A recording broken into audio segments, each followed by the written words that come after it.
So this is Louis, and for today I'm going to be talking about this video from PewDiePie, an apology video of him about the subscribe to PewDiePie meme and what happened in New Zealand a month and a half or a month or so after the actual event occurred. This is either the second or third time that he's apologized for the subscribe to PewDiePie meme. It actually might be more than that. But in relation to what happened in New Zealand, this is either the second or third. For the meme itself, this might be like third, fourth, fifth, who knows at this point.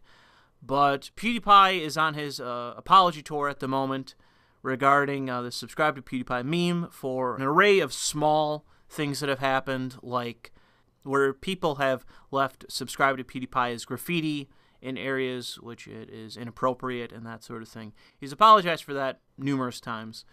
But he just recently apologized for what happened in New Zealand, which is that a terrorist said subscribe to PewDiePie before he shot down some members of the Religion of Peace. The fact is that on every social media platform at the moment, there is a campaign, a wave of censorship that is based around that event. I've experienced it on YouTube with every one of my videos for the past month since that event. They've all been demonetized. I've had several age-gated and etc., etc. I don't need to really complain about that much more than just stating what is going on. And on Twitter the other day, I posted a photo from the shooter's video as a meme. And as I posted it, as I hit tweet, just instantly locked my account. Locked my whole account. Forced me to delete that tweet. Didn't give me any kind of violation like, you know, here's a suspension for 12 days or 12 hours or anything like that. No suspension or anything. Just forced me to delete that tweet, and it was within a second of posting it. I've never seen anything like this before. And unfortunately, you know, you can go out and you can kill a few hundred in fact, Easter worshippers, but if you take out a couple members of the Religion of Peace who, if they had the means, they had the numbers to install a totalitarian government, they would do it. If you kill a couple of those people, well, then we're going to have to, unfortunately, dissolve every liberty you have. We're going to have to shred, you know, every bit of the Constitution and destroy every right you are supposedly given. I know that it seems secondary to the topic at hand, but it really isn't. It really isn't, because I think that if you look at what happened in India, and if you look at what happened in New Zealand, and you look at the response to both of those events, it clearly paints a picture of clown world. It really does. And in this instance of Felix apologizing, this is not him being a participant in clown world. This is just cowardice on his part. I've talked about this in a video before, and I guess I'll link it right now for you to go watch. So to distinguish this from the first video, I'll say that what happened in this instance was a build-up. And it started with the existing subscribe to PewDiePie meme that was among the fans of PewDiePie in combating T-Series Indian corporation that was competing with him to be the biggest channel on YouTube. And so to gin up his own base, Felix created the subscribe to PewDiePie meme. It spread. People did all sorts of stunts and all sorts of actions to catch his attention and to spread awareness of you know, keeping PewDiePie the biggest channel on YouTube. You had people during this time do some bad things, like spray graffiti on some memorials and do bad things like that, and PewDiePie had to apologize and disavow what went on in that instance, and we don't really know whether that was done by actual fans or trolls. Who really knows? It doesn't really matter. You know, PewDiePie still apologized, but in that way, it's not that big of a deal, but this time around, I do think that it harkens back to another time where he apologized, where it was a bad move. I do think this was a bad move on his part, because when it came to what happened in New Zealand, this was somebody trying to create the conditions necessary for increasing conflict. Accelerationism is what it's called. It was to accelerate the problem so that it's actually dealt with. And what he hoped, erroneously, was in a violent fashion. That's what the shooter wanted. And I think that he is in error And it's kind of not hard to see that when he goes out and kills a bunch of innocent people. That kind of makes you the bad guy. And unfortunately, that's what happens when you become a internet-addicted nihilist. And I'm just going to leave that alone just because I don't really want to rant too much about that, because like I said in the past, if you have money, if you have time, you could always dedicate it to politics instead of, you know, building an arsenal and going out and killing people. These people that are going out and doing this, they are choosing a losing strategy, and they're just burning out from life. And it's like, okay, well, that's the choice that you make, but you're not really going down as a hero, and you're not really doing anything to help anybody else. So thanks for that. But back right after what happened in New Zealand happened in March, PewDiePie apologized for this. I'm pretty sure he's actually apologized in one other instance that I don't see here, but maybe not. I'm not sure. But he's apologized at least once. It's possibly more than just once. But in any case, a month later, actually over a month later, PewDiePie releases this video. It's now the #1 video on YouTube. It has 8 million views as of now. It's been up for like a day. And he has now capitulated. He has now apologized. He has completely contradicted himself in the sense that he doesn't want to give more attention to the shooting. He doesn't want to give any more attention to the terrorists. But it's like, okay, well, that's exactly what you're doing in this instance. You are giving more attention to it. When you do this kind of apology video and you tell your own fan base to stop doing something, you're engaging in something that is on borderline dictating to your audience how they should behave. And I find that to be wildly inappropriate. It's very close to condemning your fan base, what I call a fuck the fans moment. I take that phrase from Keemstar, who back when he played a character, DJ Keemstar I think it was, he got into an argument with his fans, and he said, you know, I don't care, I'm in this for the money. I believe it was when he was playing a character. He said, I don't care about any of this, fuck the fans, meaning his own fan base. I don't give a fuck about any of you. I really hope you die of cancer. I hate every single one of you. Fuck the fans. No sarcasm, no joking. Fuck the fans. Thank you.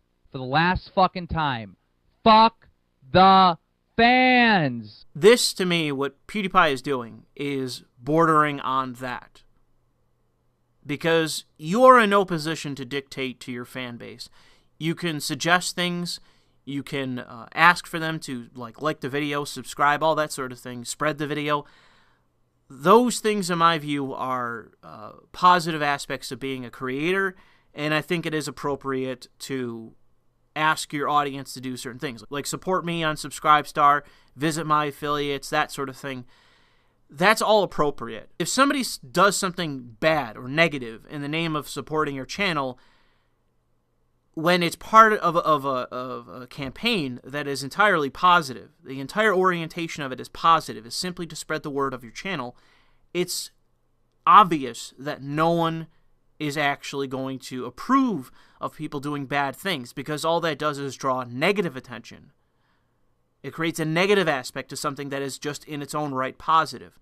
Obviously, no one encourages that because it's not actually good for the channel. It's not actually good for the fan base. It's not good for the creator. It's not good at all. It doesn't help anyone. It's something that trolls would do to draw negative attention, and that's why I say that it could have been trolls. Because anyone with any shred of sense wouldn't, you know, spray graffiti on a memorial in the name of your channel and think that that's actually going to help you. No one who's rational believes that. And so that, to me, it begs the question of why would they then do it? Turning around after an event where a terrorist spells out to you that they're doing this to accelerate a problem and you just give them what they want in this way, I think this kind of attitude and the action, what you're calling for, borders on just insulting your audience. Moreover, it doesn't matter what you dictate to your fan base in terms of positive support for your channel. You can't dictate to them how to behave in support of you. And this article from The Verge regarding a banner plane, a propeller plane flying around New York City with a subscribe to PewDiePie banner. This just goes to show you, dude, you can't stop your fan base. You can't stop people supporting your channel. You know, you can close your channel down and apologize to the media and hide under a rock and disavow your own fans for just supporting you, but it's not going to stop their support of you. You can dictate to them, you can insult your fans, it doesn't matter.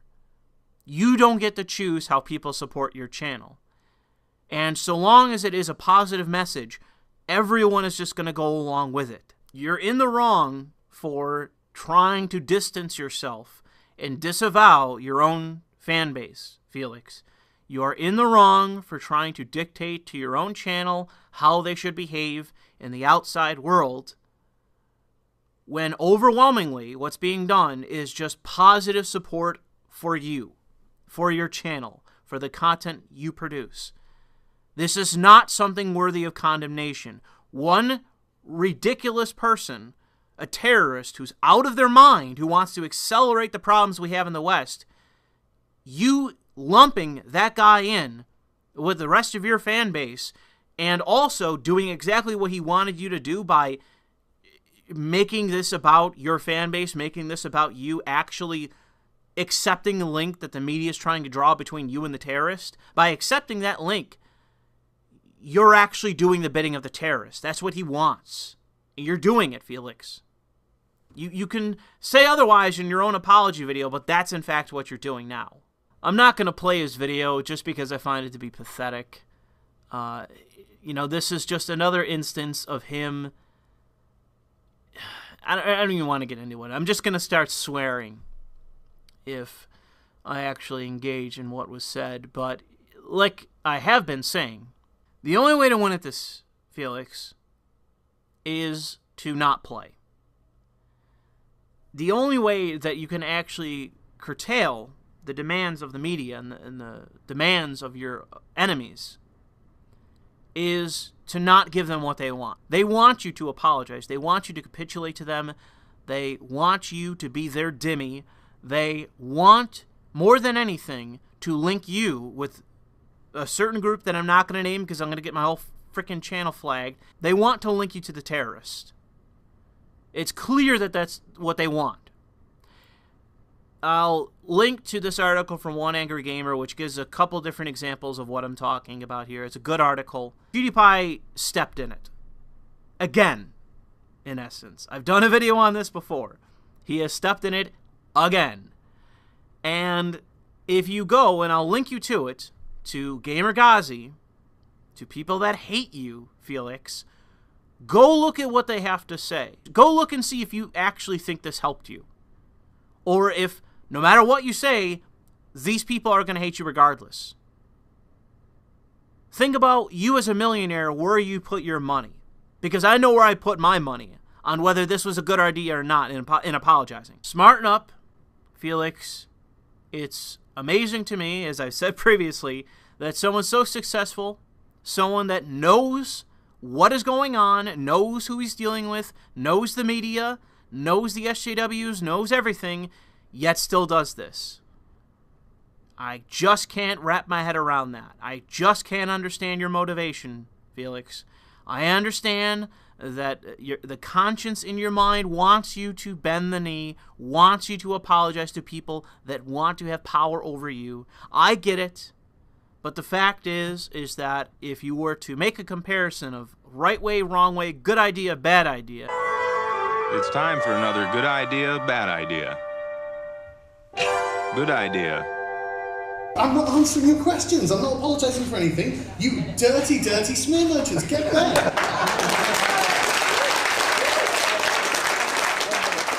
Bad idea. Out of the respect for the families and victims involved, I chose not to address it any further than on Twitter, where I disavowed the actions taken that day and I gave my sincerest condolences to everyone affected. To have my name associated with something so unspeakably vile has affected me in more ways than I let shown. I just didn't want to address it right away, and I didn't want to give the terrorists any more attention. Good idea. Call the press dirty smear merchants, yell at them, never apologize.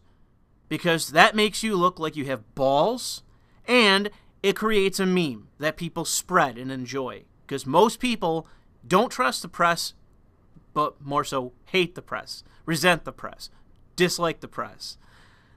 When you get in the face of the press, mock them, and just outright say to them that you're never going to apologize, you put yourself in the position where they're going to keep attacking you. And that's what's going on with Carl right now. They're really scraping the bottom of the barrel to the point of libel, actual libel at this point. That is where they've reached, at least a few different outlets. And I've already told Sargon to retain a lawyer for defamation because he has a case. Bad idea is capitulating to the people that even in the articles where they acknowledge your apology, they still blame you.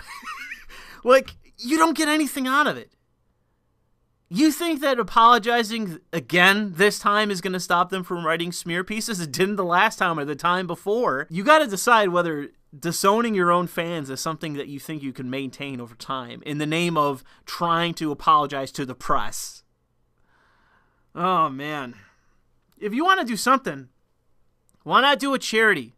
You know, do a charity drive for whatever to help people at the result of violence or something like that. Do something actually productive that also spreads the name of your channel. You can encourage your own fan base to support you, support your channel, maintain their support of you, and, you know, focus that activity, focus that good-natured position in a positive way that actually is productive in every sort of instance, and it forces the media to address that you are doing something positive in the end.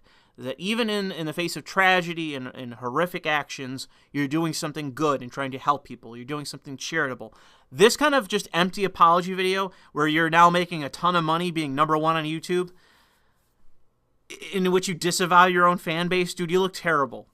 In every sort of direction, you look terrible. Your fan base is supporting you, but I don't think you can do this forever. I don't think you can perpetually apologize and not having an increased amount of criticism around you. Because I've seen plenty of people critical of you doing this apology video, and I'm certainly one of those people telling you, once again, you shouldn't be apologizing. If you want to take the time to do something good, do a charity. Do something that you can maintain your support of your own base, of your own supporters and subscribers. Show them that you believe in them and support them. Not disavow their support of you. Which do you think is more productive to do there, Felix? And it really would take you less than a day to find a charity and to do a stream, play a game, or just chat to your audience. And then, well, you can't do it on that scam website that you've had people redirected to. But on YouTube, you can do it. Make a lot of money, raise a bunch of money, and support a charity and make you look good while the press are going to attack you regardless of your actions. But I will just leave it there. Thanks for listening.